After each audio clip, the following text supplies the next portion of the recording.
Ġimni dil-qafas tal-Istrateġija Nazzjonali għall-Litterizmu. Din l-istrateġija ser tilħaq lin-nies kollha fil-qasam tal-kitba u l-qari sabiex il-livell ta' il-litterizmu jonqos u bekk ħafna jkunu dawk li kapaċi jiktbu u jaqraw kemm bil-Malti u kif ukoll bl-Ingliż. Il-Ministru għall-Edukazzjoni Evarist Bartolo fisser li minkejja li saret enfasi sabiex l-edukazzjoni tkun għal kulħadd, xortaw ħafna persuni li għandhom ħiliet dgħajfa fil-qari u l-kitba. L-istudju internazzjonali PISA wera li 36% tal-istudenti ta' 15-il sena għandhom livell dgħajjef ta' kitba u qari.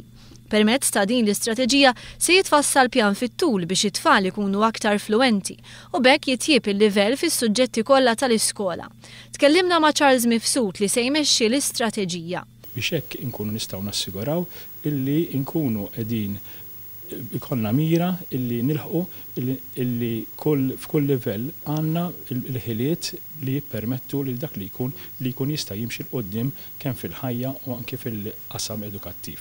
Minnaħa tiegħu il-Ministru Bartolo stqar li sabiex din l-istrateġija tirnexxi hemm bżonn l-appoġġ minn ministerji oħrajn u sens ta' kollaborazzjoni.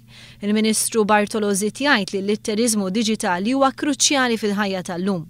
Fil-fatt, il-fażi ta' konsultazzjoni ta' tablets hekk kif imwiegħda fil-manifest elettorali tal-Partit Laburista se tibda f'Ġunju li ġej. Barra minn hekk se jinħattru ambaxxaturi tal-qari li se jħeġġu lit-tfal jiktbu u jaqraw. Permezz hekk jintlaħaq ukoll lan li t-tagħlim isir aktar interessanti u pjaċevoli għat-tfal.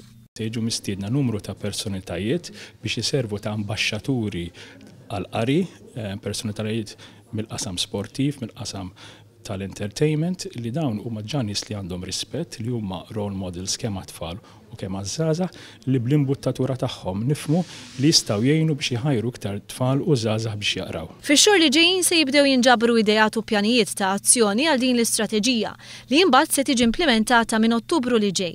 Il-Ministru Evarist Bartolo stqar li dalwaqt se jitħabbar proġetti finanzjat minn fondi Ewropej indirizzat lejn tfal li għandhom problemi soċjali bħal faqar.